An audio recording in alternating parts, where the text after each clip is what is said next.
Hi friends, STK അക്കാദമിയുടെ online ക്ലാസ്സിലേക്ക് എല്ലാവർക്കും സ്വാഗതം. അപ്പോൾ നമ്മൾ ചർച്ച ചെയ്തുകൊണ്ടിരിക്കുന്നത് +2 അക്കൗണ്ടൻസിയാണ്. അതിൽ ആദ്യത്തെ ചാപ്റ്ററുള്ള accounting for not for profit organisation, അതിൽ 2 ക്ലാസ്സുകൾ നമ്മൾ ആൾറെഡി പറഞ്ഞു കഴിഞ്ഞു.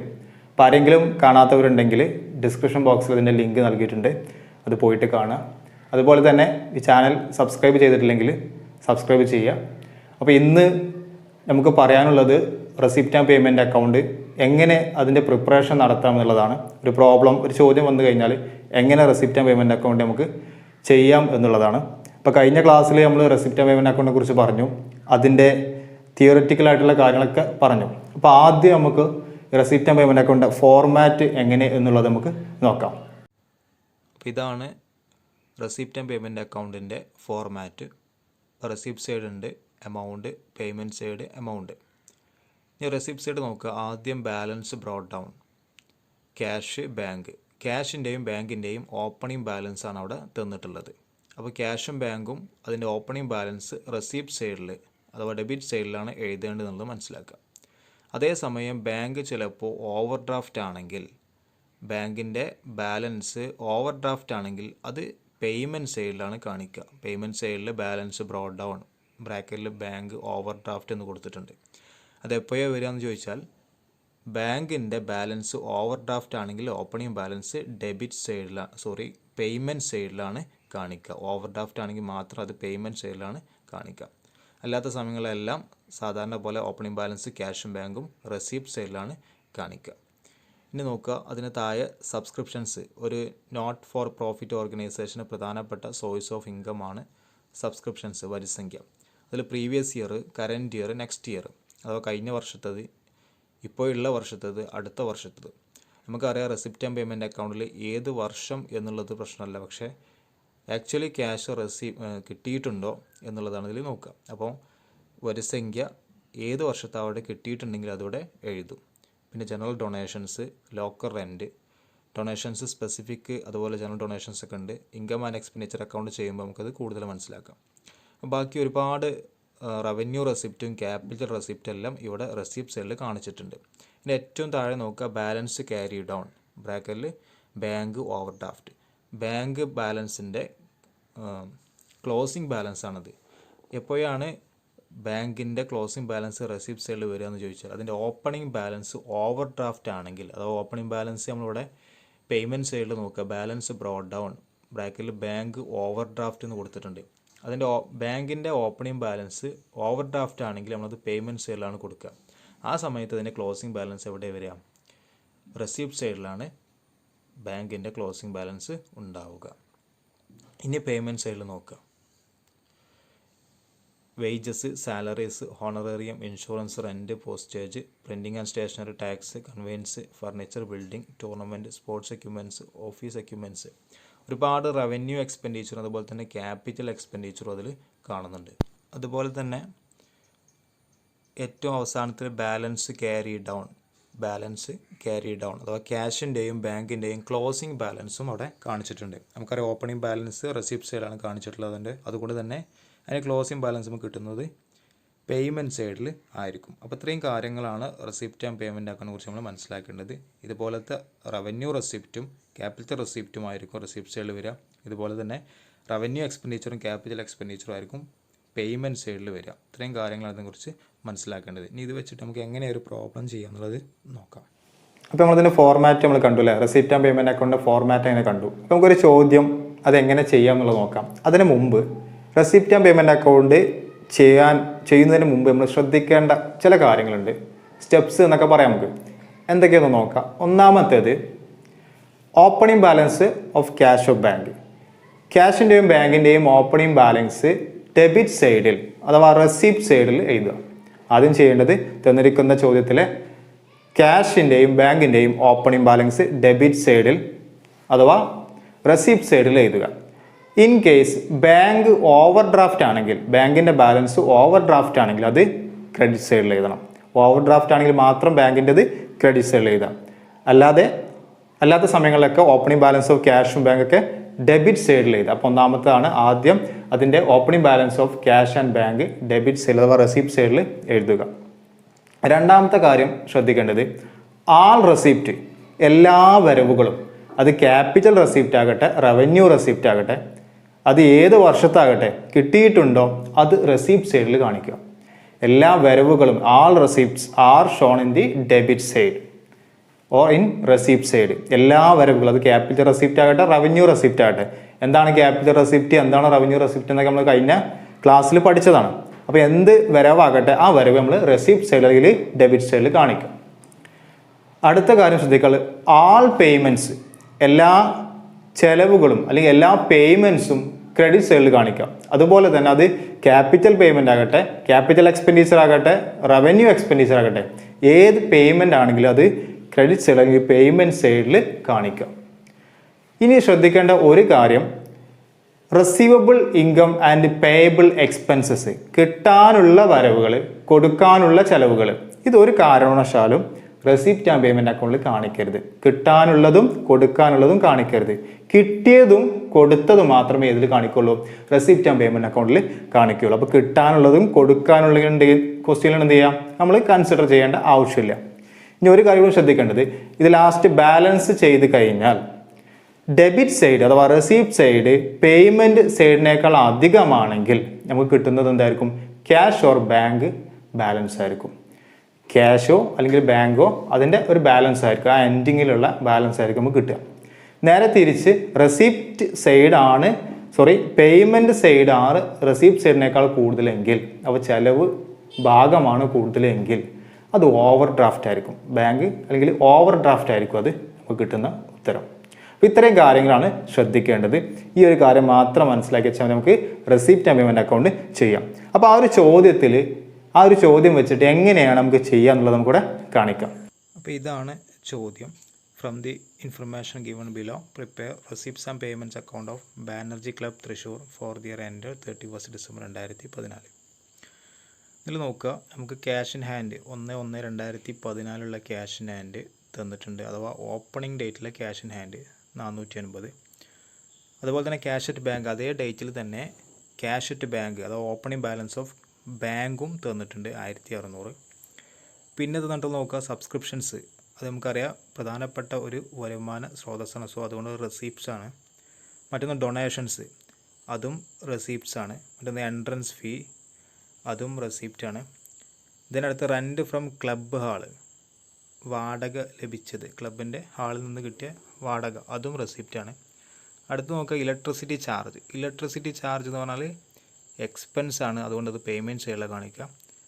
അടുത്ത ടാക്സും നികുതി കൊടുക്കുക എന്നുള്ളത് ചിലവായതുകൊണ്ട് അതും പേയ്മെൻറ്റ് സൈഡിലാണ് കാണിക്കുക. അടുത്ത സാലറീസ് ആൻഡ് വേജസ്, നമുക്കറിയാം ശമ്പളം അതുപോലെ കൂലി, ഇത് ചിലവായതുകൊണ്ട് അതും പേയ്മെൻറ്റ് സൈഡിൽ കാണിക്കും. അടുത്ത് ഹോണറേറിയം ടു സെക്രട്ടറി, സ്ഥാപനത്തിൽ വർക്ക് ചെയ്യുന്ന സെക്രട്ടറിക്ക് എന്തെങ്കിലും പാരിതോഷികമായിട്ട് അല്ലെങ്കിൽ അവർ അധികം നൽകുന്ന സേവനത്തിന് പ്രത്യുപകാരമായിട്ട് എന്തെങ്കിലും കൊടുക്കുകയാണെങ്കിൽ അത് എക്സ്പെൻസ് ആണ്, അത് 300 രൂപ. അടുത്ത് ഇൻട്രസ്റ്റ് റെസീവ്ഡ് ഓൺ ഇൻവെസ്റ്റ്മെൻറ്റ്, ഏതെങ്കിലും തരത്തിലുള്ള നിക്ഷേപം നടത്തിയിട്ടുണ്ടെങ്കിൽ അതിൽ നിന്നുള്ള ഇൻട്രസ്റ്റ് അത് റെസീവ്ഡ് ആണ്, അതുകൊണ്ട് തന്നെ അത് റെസിപ്റ്റ് ആണ്.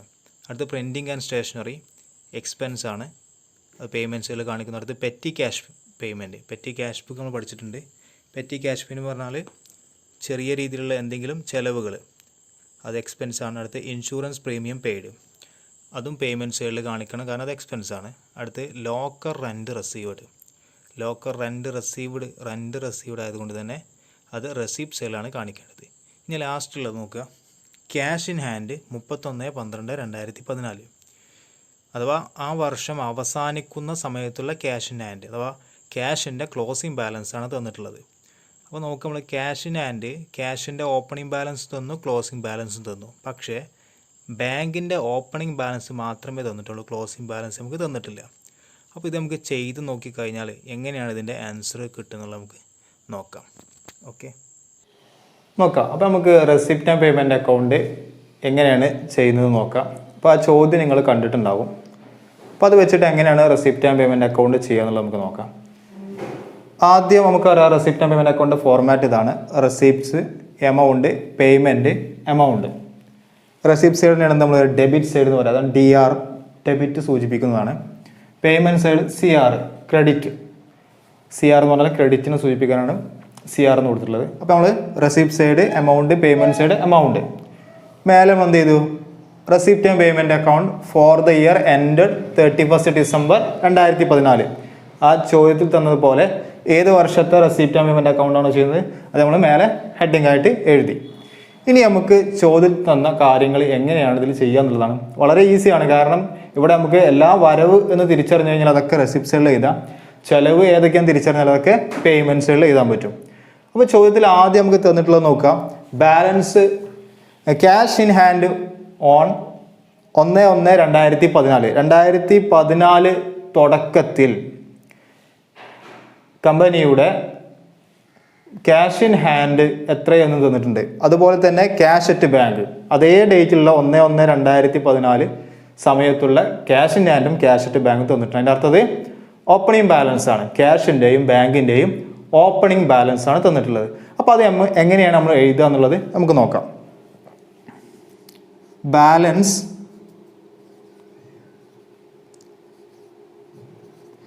Broad down. Balance broad down അഥവാ ഓപ്പണിംഗ് ബാലൻസ് നമ്മൾ എഴുതുന്ന സാധാരണ ബാലൻസ് ബ്രോഡ് ഡൗൺ എന്നാണ്. അതിൽ ഏതൊക്കെയുണ്ട്? ക്യാഷ് ഇൻ ഹാൻഡ് ഉണ്ട്,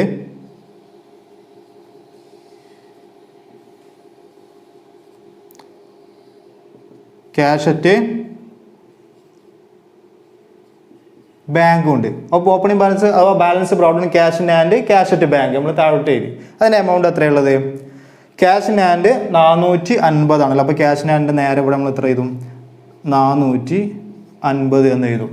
ക്യാഷ് അറ്റ് ബാങ്ക് അതിൻ്റെ എമൗണ്ട് എന്ന് പറഞ്ഞാൽ 1600. അപ്പോൾ ക്യാഷ് അറ്റ് ബാങ്കിന് നേരെ 1600. അപ്പോൾ ആദ്യം നമ്മൾ ആ സ്റ്റെപ്പിൽ പറഞ്ഞതുപോലെ ആദ്യം തന്നിരിക്കുന്ന ക്യാഷിൻ്റെ അല്ലെങ്കിൽ ബാങ്കിൻ്റെ ഓപ്പണിംഗ് ബാലൻസ് എഴുതുക എന്നുള്ളത് നമ്മൾ എഴുതി കഴിഞ്ഞു. ബാലൻസ് ബ്രോഡ് എന്ന് പറഞ്ഞിട്ട് cash in hand, cash at bank അത് നമ്മൾ കൃത്യമായിട്ട് ഇതിൻ്റെ എമൗണ്ട് നോക്കിയിട്ട് എഴുതി വെച്ചു. ഇനി അടുത്തത് നോക്കുക, ചോദ്യത്തിൽ എന്താണെന്നുള്ളത്?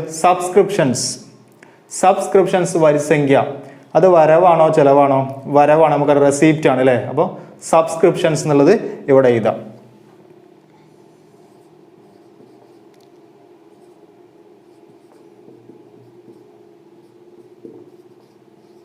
സബ്സ്ക്രിപ്ഷൻസ് എത്രയാണ് എമൗണ്ട്? 3940 അല്ലേ. 3940. ഓക്കെ, അപ്പോൾ അത് നമ്മൾ വരവ് സൈഡിൽ എഴുതി. ഇനി അടുത്തത് എന്താ ഉള്ളത്? എൻട്രൻസ് ഫീസ് അല്ലേ. എൻട്രൻസ് ഫീസ് എന്ന് പറഞ്ഞാൽ എന്തായിരിക്കും? ആ ഒരു സ്ഥാപനത്തിലേക്ക് വരാനുള്ള അല്ലെങ്കിൽ അതിലേക്ക് മെമ്പർഷിപ്പ് ഫീ പോലെ ഉള്ള ഒരു സംഗതിയാണ് അത് എൻട്രൻസ് ഫീ. അപ്പോൾ അത് വരവായിരിക്കും അല്ലേ, നമുക്കറിയാം. അപ്പോൾ അത് വരവ് സൈഡിൽ എഴുതും എൻട്രൻസ് ഫീ.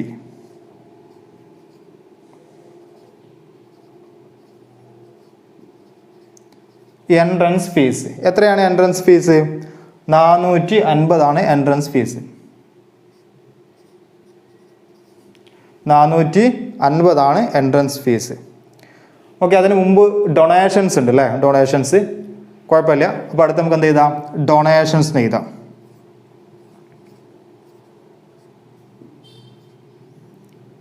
ഡൊണേഷൻസ് നമുക്കറിയാം, ഏതെങ്കിലും വ്യക്തികളോ സ്ഥാപനങ്ങളോ ഇവർക്ക് നൽകിയിട്ടുള്ള സംഭാവനയാണ് ഡൊണേഷൻസ്. എത്ര ഡൊണേഷൻസ് തുക? 1000. ഡൊണേഷൻസ് 1000. ഓക്കെ, ഇനി അടുത്തത് നോക്കുക. എൻട്രൻസ് ഫീ കഴിഞ്ഞു, ഡൊണേഷൻസ് എഴുതി. Rent from club hall. ആ ക്ലബിൻ്റെ ഒരു റൂം അല്ലെങ്കിൽ അവർക്ക് റെന്റ് ഫ്രം ക്ലബ് ഹാള് അതും വരവ് തന്നെയാണ് അല്ലേ, റെസിപ്റ്റാണ്. അതുകൊണ്ട് നമുക്ക് ഇവിടെ എഴുതാം rent from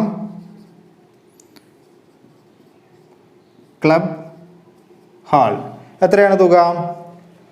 rent from club hall 600 രൂപയാണ് അല്ലേ, 600. ഓക്കെ, ഇനി അടുത്തത് ഇലക്ട്രിസിറ്റി ചാർജ്. ഇലക്ട്രിസിറ്റി ചാർജ് പറഞ്ഞാൽ എന്താ? വരവാണോ ചിലവാണോ? ചിലവല്ലേ. അതുകൊണ്ട് ഇലക്ട്രിസിറ്റി ചാർജ് നമ്മൾ എവിടെ എഴുതാം? പേയ്മെൻറ്റ് സൈഡിലാണ് എഴുതുക. ഇലക്ട്രിസിറ്റി ചാർജ് പേയ്മെൻറ്റ് സൈഡിലാണ് എഴുതുക. അപ്പോൾ നമുക്ക് ഇവിടെ എഴുതാം ഇലക്ട്രിസിറ്റി ചാർജ്.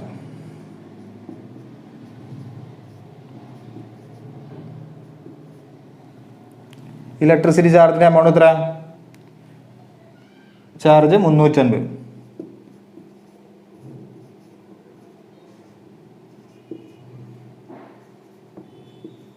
$350. ഇനി അടുത്ത് വരുന്നത് എന്താ? ടാക്സ്. ടാക്സ് എന്ന് പറഞ്ഞാൽ നമുക്കറിയാം അല്ലേ? ടാക്സ് എന്താ? നികുതി കൊടുക്കുക. ടാക്സ് ചിലവല്ലേ? സോ പേയ്മെൻറ്റ് സൈഡിൽ ടാക്സിൻ്റെ തുക 100 രൂപ. നമ്മളത് പേയ്മെൻറ്റ് സൈഡിൽ എഴുതി. അടുത്തത് സാലറീസ് ആൻഡ് വേജസ്. സാലറി ശമ്പളം കൊടുക്കുക, വേജസ് കൂലി കൊടുക്കുക, രണ്ടും ചിലവാണല്ലോ. അപ്പോൾ നമ്മളതും പേയ്മെൻറ്റ് സൈഡിൽ എഴുതും. സാലറീസ് ആൻഡ് വേജസ് എത്രയാണ് തുക? 2650. 2650 സാലറീസ് ആൻഡ് വേജസ്.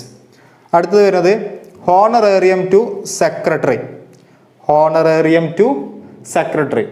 ഹോണറേറിയം എന്ന് പറഞ്ഞു കഴിഞ്ഞാൽ എന്താ? അവർ ചെയ്യുന്ന ഒരു സേവനത്തിന്, അവർ പ്രത്യേകമായിട്ട് ചെയ്യുന്ന എന്തെങ്കിലും സേവനത്തിന് അഡീഷണൽ ആയിട്ട് കൊടുക്കുന്ന ഒരു തുകയാണ് ഹോണറേറിയം എന്നുള്ളത്. അത് വിശദമായിട്ട് നമുക്ക് പറയാം. അപ്പോൾ ഹോണറേറിയം ടു സെക്രട്ടറി, സെക്രട്ടറിക്ക് ഹോണറേറിയം എന്തെങ്കിലും പാരിതോഷികമായിട്ട് കൊടുത്തു എന്നുള്ളതാണ് വരുന്നത്. ഹോണറേറിയം ടു സെക്രട്ടറി എന്താ? അതൊരു ചെലവാണ്. അതുകൊണ്ട് പേയ്മെൻറ്റ് സൈഡിൽ കാണിക്കും honorarium to secretary. Honorarium to secretary എത്രയാണ് തുക വരുന്നത്? 300. ഹോണറേറിയം ടു സെക്രട്ടറി 300 രൂപ. അടുത്തത് interest received on investment. Interest received on investment. Interest എന്ത് കിട്ടി? പലിശ കിട്ടി ഓൺ ഇൻവെസ്റ്റ്മെൻറ്റ്. നമ്മൾ നടത്തിയ നിക്ഷേപത്തിന് മേലെ പലിശ കിട്ടി എന്നാണ്. അപ്പോൾ എന്തായിരിക്കും? അത് വരവായിരിക്കും അല്ല, ഇങ്ങോട്ട് കിട്ടിയതല്ലേ. അപ്പോൾ നമ്മൾ എവിടെ എഴുതും? റെസീപ്റ്റ് സൈഡിൽ എഴുതും. ഇൻട്രസ്റ്റ്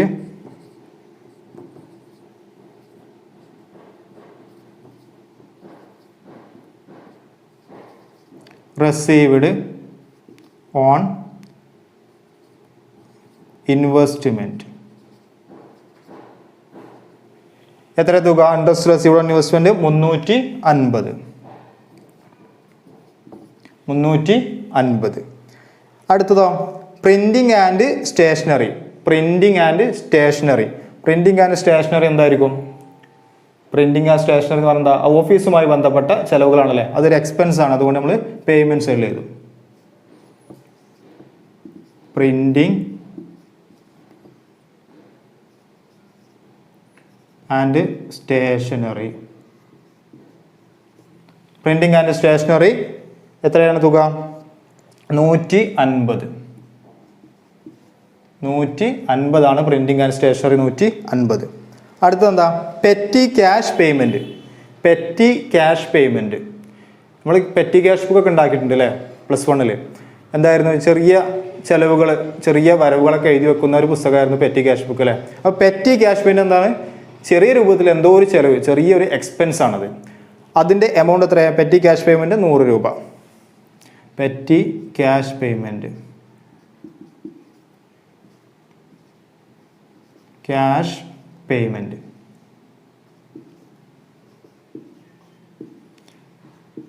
100 രൂപ. പെറ്റി ക്യാഷ് പേയ്മെൻറ്റ് 100 രൂപ. അടുത്ത് insurance premium paid. Insurance premium paid. Paid എന്ന് പറഞ്ഞാൽ ചിലവ് കൊടുത്തു എന്നർത്ഥം. അതുകൊണ്ട് ഇത് എക്സ്പെൻസ് ആണ്. പേയ്മെൻറ്റ് സൈഡിൽ എഴുതും. Insurance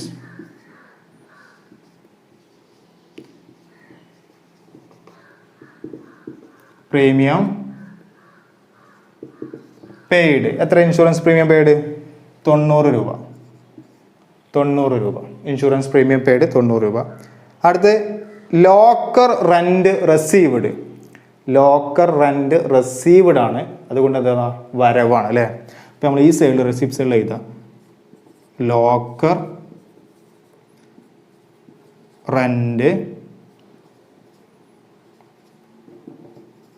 received. എത്ര ലോക്കർ റെൻറ്റ് റെസീവ്ഡ്? 1200. ഓക്കെ. ഇനി നമുക്ക് എന്താണ് ബാക്കിയുള്ളത്?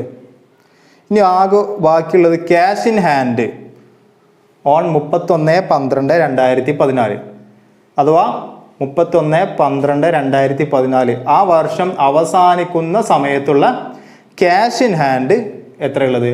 1350. ഓക്കെ, അപ്പോൾ നമുക്ക് ചെയ്ത് നോക്കാം. ഇതിൻ്റെ ഇനി ആകെ നമുക്ക് തന്നിട്ടുള്ളത് ക്യാഷ് ഇൻ ഹാൻഡ് 1350. അതിൻ്റെ അർത്ഥം ക്യാഷിൻ്റെ ഓപ്പണിംഗ് ബാലൻസും തന്നു, ക്യാഷിൻ്റെ എന്ത് തന്നു? ക്ലോസിംഗ് ബാലൻസും തന്നു. പക്ഷെ ഓപ്പണിംഗ് ബാലൻസ് ക്യാഷ് ഉണ്ടായിരുന്നു, ബാങ്കും ഉണ്ടായിരുന്നു അല്ലേ? അപ്പോൾ നമുക്ക് ബാലൻസ് ചെയ്ത് കഴിഞ്ഞാൽ കിട്ടുന്ന ഉത്തരം എന്താവണം? ബാങ്ക് ബാലൻസ് ആയിരിക്കണം കിട്ടേണ്ടത് അല്ലേ? അപ്പോൾ നമുക്ക് നോക്കാം റെസിപ്റ്റ് സൈഡാണോ പേയ്മെൻറ്റ് സൈഡാണോ കൂടുതൽ എന്നുള്ളത് നമുക്ക് നോക്കാം. അപ്പോൾ അതുകൊണ്ട് നമുക്കിതൊന്ന് എങ്ങനെ ബാലൻസ് ചെയ്യാമെന്ന് എല്ലാവർക്കും അറിയില്ലേ അല്ലേ? കൂട്ടി നോക്കാം ഏത് സൈഡാണോ കൂടുതൽ ആ സൈഡ് അവിടെ എഴുതിയിട്ട് കുറവുള്ള ഭാഗത്തേക്ക് അത് കൊണ്ടുവരാം അല്ലേ? അങ്ങനെ സാധാരണ നമുക്ക് ബാലൻസ് ചെയ്യാം. നമുക്കിതൊന്ന് കൂട്ടി നോക്കാം എത്ര ഉണ്ട് എന്നുള്ളത്. ഓക്കെ, നമുക്ക് ടോട്ടൽ ചെയ്യാം. അതിന് മുമ്പ് ഒരു കാര്യം കൂടി അല്ലേ, ക്യാഷിൻ്റെ ക്ലോസിംഗ് ബാലൻസ് എഴുതാനുണ്ട് അല്ലേ? ക്യാഷിൻ്റെ ക്ലോസിംഗ് ബാലൻസ്, കാരണം ക്യാഷിൻ്റെ ഓപ്പണിംഗ് ബാലൻസ് വന്നിട്ടുണ്ട് 1/1/2014 എമൗണ്ട് വന്നിട്ടുണ്ട്, 31/12/2014 എമൗണ്ട് വന്നിട്ടുണ്ട്. ഓക്കെ, അപ്പോൾ നമുക്കത് ഇതിൻ്റെ ക്യാഷിൻ്റെ ക്ലോസിംഗ് ബാലൻസ് കൂടി ഇതിൽ എഴുതാം അല്ലേ? ഓപ്പണിംഗ് ബാലൻസ് റെസിപ്റ്റ് സൈഡിൽ എഴുതാം, ക്ലോസിംഗ് ബാലൻസ് എവിടെ വരിക? പേയ്മെൻറ്റ് സൈഡിലാണ് വരിക. അപ്പോൾ അത് നമ്മളെങ്ങനെ എഴുതാം? ഓപ്പണിംഗ് ബാലൻസ് ബ്രോഡ് ഡൗൺ ആയിരുന്നു, അപ്പോൾ ഇവിടെ ബാലൻസ് ക്യാരി ഡൗൺ ആയിരിക്കും ക്ലോസിംഗ് ബാലൻസ് വരിക. അപ്പോൾ നമുക്കിവിടെ എന്ത് ചെയ്താം? ബാലൻസ്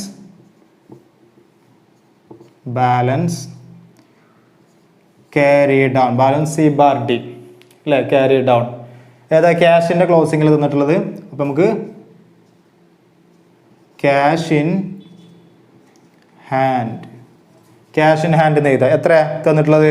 1350. 1350 ക്യാഷിൻ്റെ ക്ലോസിംഗ് ബാലൻസ് ആയിട്ട് തന്നിട്ടുള്ളത്. ഇനി നമ്മൾ എല്ലാ കാര്യങ്ങളും തന്നിട്ടുള്ള കാര്യങ്ങളൊക്കെ എഴുതി അല്ലേ? ഇനി നമുക്ക് ബാലൻസ് ചെയ്യണം. എങ്ങനെ ബാലൻസ് ചെയ്യാം? രണ്ട് സൈഡ് നോക്കും, ഏത് ഭാഗത്താണ് കൂടുതൽ എന്ന് നോക്കും അല്ലേ? ആ ഭാഗം എന്ത് ചെയ്യും? നമ്മൾ കൂട്ടിയിട്ട് അവിടെ എഴുതും, എന്നിട്ട് അത് കുറവുള്ള ഭാഗത്തേക്ക് കൊണ്ടുപോകും. അങ്ങനെയാണ് സാധാരണ ബാലൻസ് ചെയ്യുക. അപ്പോൾ ഇവിടെ നോക്കുമ്പോൾ നമുക്കറിയാം ഫിഗേഴ്സ് ഇങ്ങനെ നമുക്ക് ജസ്റ്റ് ഒന്ന് നോക്കിയാൽ തന്നെ മനസ്സിലാവും ഏത് സൈഡാണ് കൂടുതലുള്ളത്. സ്വാഭാവികമായിട്ട് വരുന്ന ഏത് സൈഡാണ് കൂടുതലുള്ളത്? റെസിപ്റ്റ് സൈഡ് അഥവാ ഡെബിറ്റ് സൈഡാണ് കൂടുതലുള്ളത് അല്ലേ? ഇത് കൂട്ടി നോക്കിയാൽ നമുക്ക് കിട്ടുന്നത് എത്ര ആയിരിക്കും? 9590 ആയിരിക്കും. ഇത് ടോട്ടൽ ചെയ്യുമ്പോൾ നമുക്ക് കിട്ടുന്നത് 9590 നമുക്ക് കിട്ടുന്നത്. 9590 നമുക്ക് ടോട്ടൽ ചെയ്തിട്ട് കിട്ടുന്നത്. ഓക്കെ, അപ്പോൾ ഇതെന്ത് ചെയ്യും? ഈ സൈഡ് റെസിപ്റ്റ് സൈഡാണ് 9590, ചിലവ് സൈഡിനേക്കാൾ കൂടുതൽ. ആ തുക നമ്മൾ നേരെ എന്ത് ചെയ്യും? എവിടെയാണോ കുറവുള്ളത്, ഇതിൽ പേയ്മെൻറ്റ് സൈഡിൽ അഥവാ ക്രെഡിറ്റ് സൈഡിലാണ് കുറവുള്ളത്, അപ്പോൾ നേരെ നമ്മൾ അങ്ങോട്ട് കൊണ്ടുപോകില്ല. ടോട്ടൽ 9590. ഓക്കെ, ഇനി നോക്കുക. ഇനി ഈ സൈഡിൽ പേയ്മെൻറ്റ് സൈഡിൽ എത്രയാണ് കുറവ് എന്നുള്ളത് നമുക്ക് നോക്കാം. 9590 ആവണമെങ്കിൽ ഈ സൈഡിൽ എത്ര ഉണ്ടാവണം, അല്ലെങ്കിൽ എത്ര കുറവുണ്ട് റെസിപ്റ്റ് സൈഡുമായിട്ട് കമ്പയർ ചെയ്യുമ്പോൾ പേയ്മെൻറ്റ് സൈഡിൽ എത്ര കുറവുണ്ട്? അതെങ്ങനെ മനസ്സിലാക്കാം? ഇത്രയും പേയ്മെൻറ്റ് സൈഡിലുള്ള ഈ തന്നിരിക്കുന്ന ഫിഗർ എല്ലാം കൂട്ടിയിട്ട് ഈ 9590 ലെസ് ചെയ്താൽ നമുക്ക് കിട്ടും. ഇത്രയും തുക 1350 അടക്കം മേപ്പോട്ടുള്ള ഓരോ ഐറ്റംസും നമുക്ക് ആഡ് ചെയ്യാം, എന്നിട്ട് അത് അതിൻ്റെ ടോട്ടൽ ഈ 9590 ലെസ് ചെയ്താൽ നമുക്ക് അതിന് ഉത്തരം കിട്ടും. കിട്ടുന്ന ഉത്തരം എന്ന് പറഞ്ഞാൽ 4500 ആയിരിക്കും.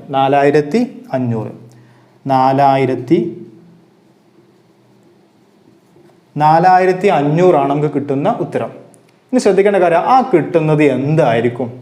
നമുക്ക് ക്യാഷിൻ്റെ ഓപ്പണിംഗ് ബാലൻസ് തന്നിട്ടുണ്ട്, ക്ലോസിംഗ് ബാലൻസ് തന്നിട്ടുണ്ട്. ബാങ്കിൻ്റെ ഓപ്പണിംഗ് ബാലൻസ് തന്നിട്ടുണ്ട്, പക്ഷേ ബാങ്കിൻ്റെ എന്ത് തന്നിട്ടില്ല? ക്ലോസിംഗ് ബാലൻസ് തന്നിട്ടില്ല. അപ്പോൾ ഈ വ്യത്യാസമുള്ള ഈ 4500 എന്നുള്ളൊരു വ്യത്യാസം അതെന്തായിരിക്കും? ബാങ്കിൻ്റെ ക്ലോസിംഗ് ബാലൻസ് ആയിരിക്കും. അപ്പോൾ എന്താ നമ്മൾ ഇവിടെ ക്യാഷ്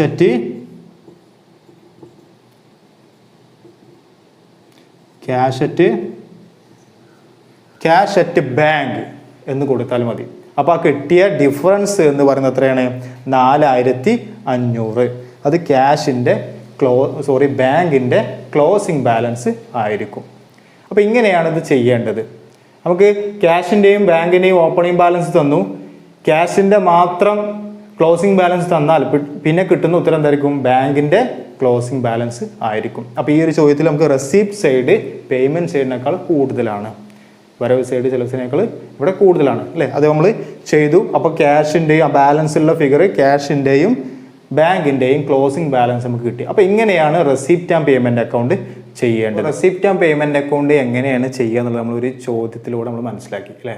വളരെ ഈസിയാണ്. എല്ലാ വരവുകളും റെസിപ്റ്റ് സൈഡിൽ കാണിക്കുക, എല്ലാ ചിലവുകളും പേയ്മെൻറ്റ് സൈഡിൽ കാണിക്കുക. സാധാരണ എക്സാമിന് വരാറുള്ള റെസിപ്റ്റ് ആൻഡ് പേയ്മെൻറ്റ് അക്കൗണ്ട് നമുക്ക് ചോദ്യമായിട്ട് തരികയും അത് വെച്ചിട്ട് ഇൻകം ആൻഡ് എക്സ്പെൻഡിച്ചർ അക്കൗണ്ടും ബാലൻസ് ഷീറ്റും ചെയ്യാനാണ് ഉണ്ടാവാറുള്ളത്. പക്ഷേ ആദ്യം നമ്മൾ റെസിപ്റ്റ് ആൻഡ് പേയ്മെൻറ്റ് അക്കൗണ്ട് എന്താണെന്നുള്ളത് മനസ്സിലാക്കിയിരിക്കണം. അപ്പോൾ അത് മനസ്സിലാക്കിയിട്ടുണ്ടാവുമെന്ന് വിചാരിക്കുന്നു.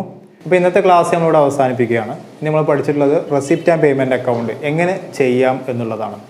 അപ്പോൾ അടുത്ത ക്ലാസ്സിൽ ഇൻകം ആൻഡ് എക്സ്പെൻഡിച്ചർ അക്കൗണ്ടിനെ കുറിച്ച് നമുക്ക് പഠിക്കാം. അപ്പോൾ അതുവരെ എല്ലാവർക്കും നല്ലത് വരട്ടെ എന്ന് പ്രാർത്ഥിക്കുന്നു. നന്ദി, നമസ്കാരം.